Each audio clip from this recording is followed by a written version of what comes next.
Bismillah. Assalamualaikum warahmatullahi wabarakatuh. Alhamdulillah wassalatu wassalamu ala Rasulillah wa ala alihi wa sahbihi wa man ihtada bihadihi wa istanna bi sunnatihi wa iqtafa atharahu wa sunnatahu ila yaumiddin. Amma ba'd.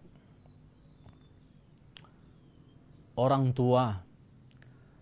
Apa yang kita ketahui tentang orang tua?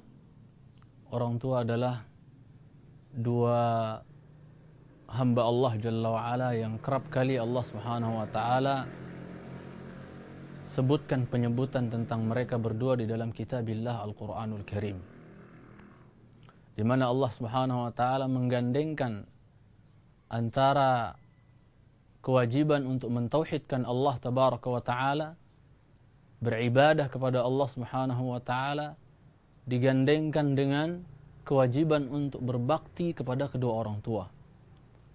Di antaranya Allah Subhanahu wa ta'ala berfirman, "Wa qadha rabbuka alla ta'budu illa iyyah wa bil walidaini ihsana."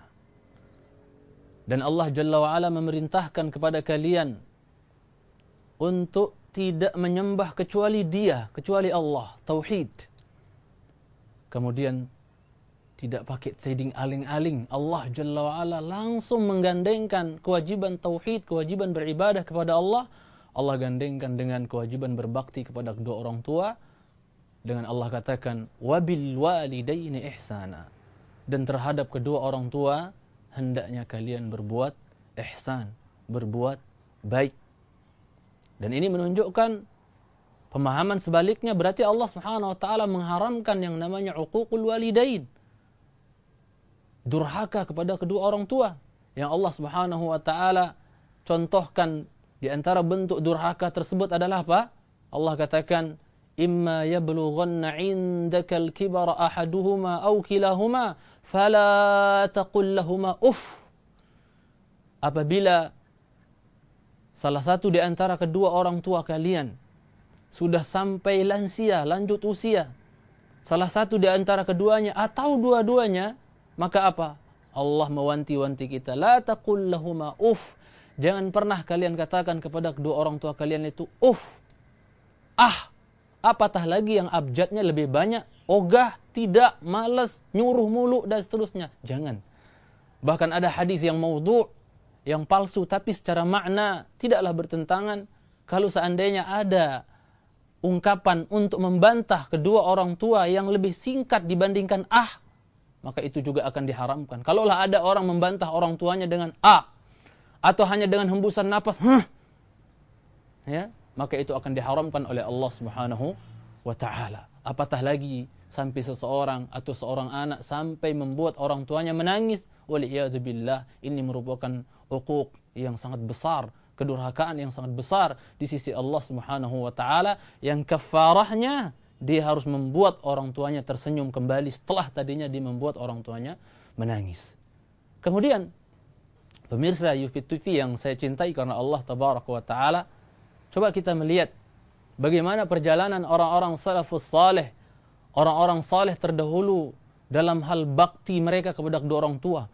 Bagaimana hormat dan tunduknya mereka, ya, merendah dirinya mereka di hadapan kedua orang tua mereka. Karena Allah yang suruh memang. Allah Subhanahu wa ta'ala berfirman, "Wakhfid lahuma janahadz dzulli minar rahmah wa qur rabbirhamhuma kama rabbayani shaghira." Ya. Apa kata Allah Jalla wa ala? Wakhfid lahuma, rendahkan di hadapan mereka berdua, di hadapan kedua orang tua. Janah, Allah menggunakan bahasa janah, sayap, ya. Az-dzul, sayap kita tahu biasanya dimiliki burung.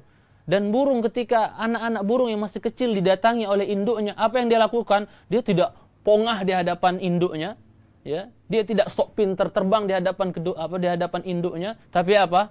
Dia merendahkan diri. Dia merendahkan diri di hadapan induknya, minta belas kasihan kepada induknya supaya dia yang dikasih makanan duluan dan seterusnya. Subhanallah. Seharusnya seorang anak di hadapan orang tuanya seperti itu. Seharusnya seorang anak di hadapan orang tuanya seperti seseorang yang sedang menghadap kepada raja besar di dunia. Subhanallah. Ya. Tunduk, tawaduk di hadapan kedua orang tua. Ya. Dan coba kita lihat, subhanallah, sebagian orang salaf Di antaranya kita bawakan misalnya Abu Hurairah radhiyallahu taala anhu.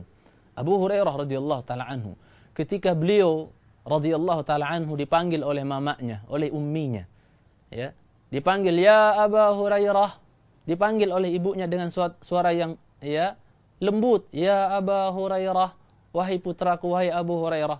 Apa Abu Hurairah jawab? Labbaiki ya ummah. Agak tinggi sedikit suaranya. Suara dia menjawab panggilan ibunya, suaranya lebih tinggi dibandingkan panggilan ibunya. Dia katakan, labbaiki ya ummah. Wah, ada apa wahai ibuku? Iya wahai ibuku. Abu Hurairah berpikir, sepertinya saya tadi mengangkat suara saya, menjawab panggilan ibu saya, suara saya lebih tinggi sedikit dibandingkan suara ibu saya memanggil saya. Maka apa jamaah sekalian dicintai karena Allah SWT, pemirsa Yufid TV yang dimuliakan Allah Jalla wa'ala, Abu Hurairah menangis di pojok rumahnya, menangis sambil beristighfar, mohon ampun kepada Allah Jalla wa'ala. Dia merasa dirinya telah melakukan kedurhakaan yang besar di hadapan ibunya, kepada ibunya, menangis istighfar. Dia tidak tahan diri. Maka apa? Dia segera mengambil goceknya yang berisi dinar atau dirham, ya, kantong duitnya dia ambil, kemudian apa? Dia pergi ke pasar perbudakan. Buat apa pergi ke pasar? Ya, pergi ke pasar perbudakan. Ternyata beliau membeli 2 budak. Karena kita tahu budak dulu diperjualbelikan. Dia membeli 2 budak. Kemudian apa? Dia merdekakan liwajhillah. Dia merdekakan budak tersebut karena wajah Allah Jalla wa'ala. Sebagai apa? Taubatan. Ya, sebagai bentuk taubat dia, gara-gara apa? Gara-gara mengangkat suara lebih kencang sedikit dibandingkan umminya. Lebih mengangkat suara lebih kencang sedikit dibandingkan umminya. Subhanallah. Ya. Dia merdekakan 2 budak tersebut sebagai bentuk taubatnya kepada Allah. Sambil dia pulang dari pasar, dia membaca firman Allah, Innal hasanat yudhibna sayyiat. Sesungguhnya perbuatan baik akan menghapus perbuatan yang buruk, kata beliau. Ya.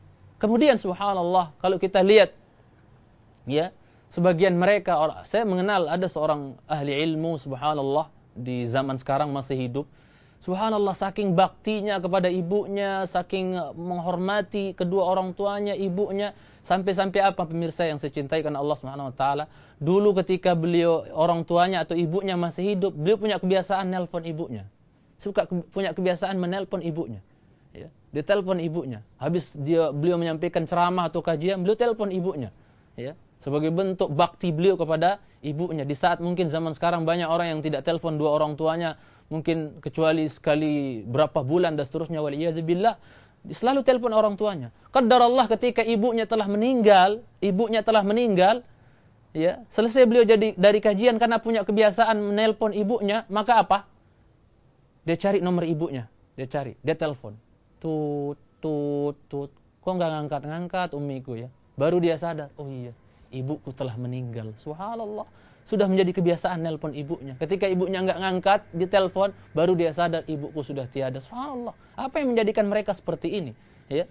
Maka mari kita membangun persahabatan dekat dengan ibu kita. Ya.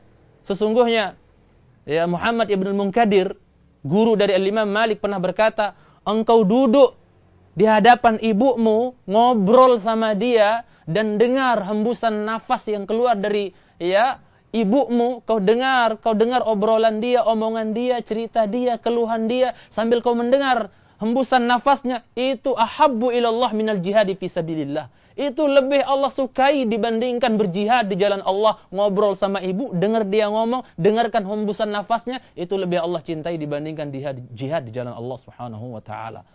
Ya. Dan ada seorang ahli ilmu yang, ya, ada di negeri India sana, subhanallah.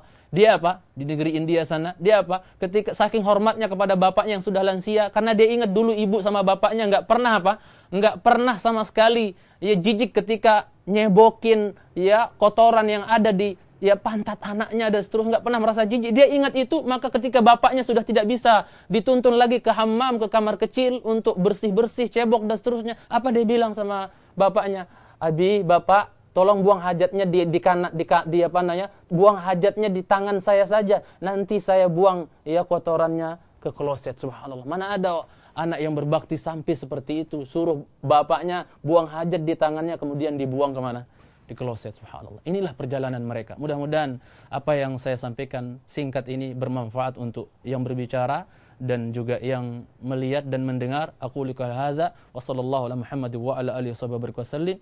Subhanakallahumma bihamdik asyhadu an la ilaha illa anta astaghfiruka wa atubu ilaik. Assalamualaikum warahmatullahi wabarakatuh.